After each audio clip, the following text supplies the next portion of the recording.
Good morning everyone. Welcome to our class.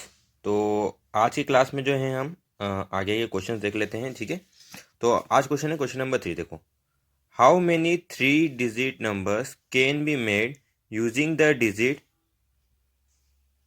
1 2 3 4 5 6 7 if no digit is repeated. हमें ये बोला गया है, ठीक है, मतलब हमारे पास में ये 7 डिजिट्स हैं और इनमें से एक भी डिजिट को रिपीट नहीं करना है, तो हमारे लिए इजी हो गया।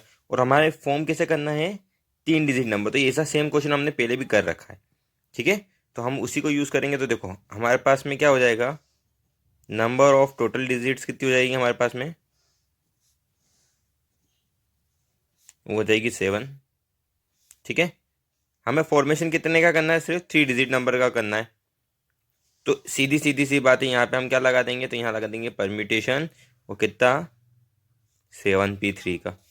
तो ये कितना हो जाता है हमारे पास में, 7 फैक्टोरियल 4 - 3 फैक्टोरियल। तो ये 7 × 4 × 7 × 6 × 5 × 4, सॉरी हाँ 4 फैक्टोरियल पे ख़त्म हो जाएगा। तो यहाँ पे आ जाएगा हमारे पास में 4 फैक्टोरियल। 4 फैक्टोरियल से 4 फैक्टोरियल कैंसिल हो जाएगा, तो हमारे पास बच जाएगा 730 और 210। तो ये आंसर 210 आ जाएगा, मतलब 210 वेज से हम इसको फॉर्म कर सकते हैं। इजी क्वेश्चन से, ज़्यादा टफ कुछ भी नहीं है इनमें क्वेश्चंस में। ठीक है, चलिए आगे बढ़ते हैं। ये आया क्वेश्चन नंबर 9 में, हमें एक वर्ड दे रखा मंडे, वो बोला बिना इसको रिपीट किए हमें क्या फॉर्म करने हैं, इन कंडीशंस के फॉर्म करने हैं नंबर की। कितने तरीके से हम वर्ड्स को बना सकते हैं, तो बहुत ही ज़्यादा सिंपल है ये चीज़ भी हमारे पास में। ठीक है, सबसे पहले हम देखेंगे कि मंडे में जो कोई वर्ड रिपीट नहीं होना चाहिए।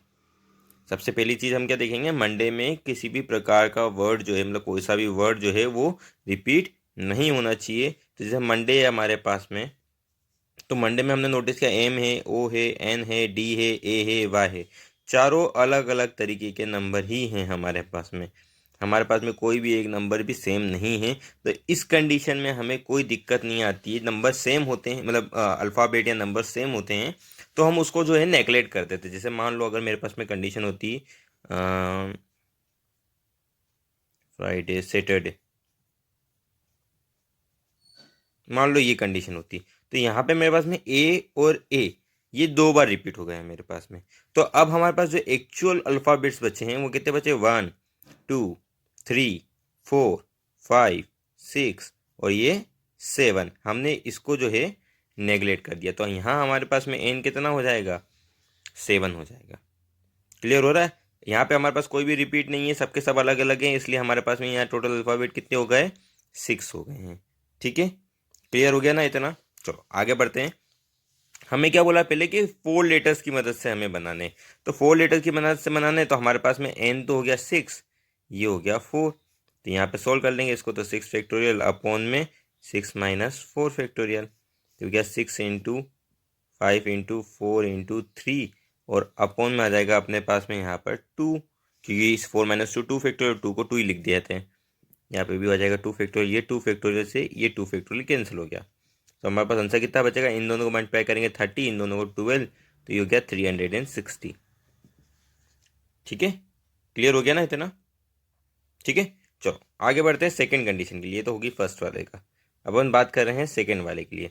देखो क्या बोला उसने, ऑल लेटर्स। ऑल लेटर्स तो कोई दिक्कत ही नहीं है, सीधा सीधा लिख दो 6 फैक्टोरियल। क्यों, क्योंकि उसमें होना क्या है, 6p6, 6 में से 6 को इस्तेमाल कर सकते हैं हम, 6 में से 6 को इस्तेमाल कर सकते हैं, मतलब 6/6, 6 - 6 का फैक्टोरियल। तो ये आ जाएगा हमारे पास में 6 फैक्टोरियल अपॉन में 0 फैक्टोरियल। 0 फैक्टोरियल का मैंने आपको बताया था पिछली क्लासेस में कि इसको हम क्या बोलते हैं, 1 बोलते हैं। तो किसी के भी अपॉन में 1 होता है तो वैसा कैसे लिखाते हैं, तो 6 फैक्टोरियल, यानी 6 × 5 × 4 × 2 पूरे आंसर होगा। तो 6 फैक्टोरियल इसका आंसर है। चाहो तो आप सॉल्व करके भी लिख सकते हो, कोई दिक्कत नहीं है, आपको क्वेश्चन मना नहीं करेगा। ठीक है, चलिए थर्ड वाला मैं यहाँ पे कर लेता हूँ, इस जगह पे। ठीक है, कहाँ पे कर देता हूँ मैं थर्ड वाले को, इस जगह पे थर्ड वाले को कर लेता हूँ। तो देखिए थर्ड वाले का कॉन्सेप्ट क्या है हमारे पास में, थर्ड वाले में हमें बोला कि 2 वोवेल को हमें क्या करना है, कांस्टेंट रखना है। ठीक है, कांस्टेंट रखना है, यानी कि हमारे पास फर्स्ट प्लेस पे होनी चाहिए। तो ये 2 वोवेल कौन कौन से हमारे पास में, ये 2 वोवेल है हमारे पास में, ओ और ए। तो मान लो मैंने पहले ओ को अगर स्टेबल कर दिया, तो मेरे पास में कितनी जगह खाली बच गई, 5 जगह खाली बच गई।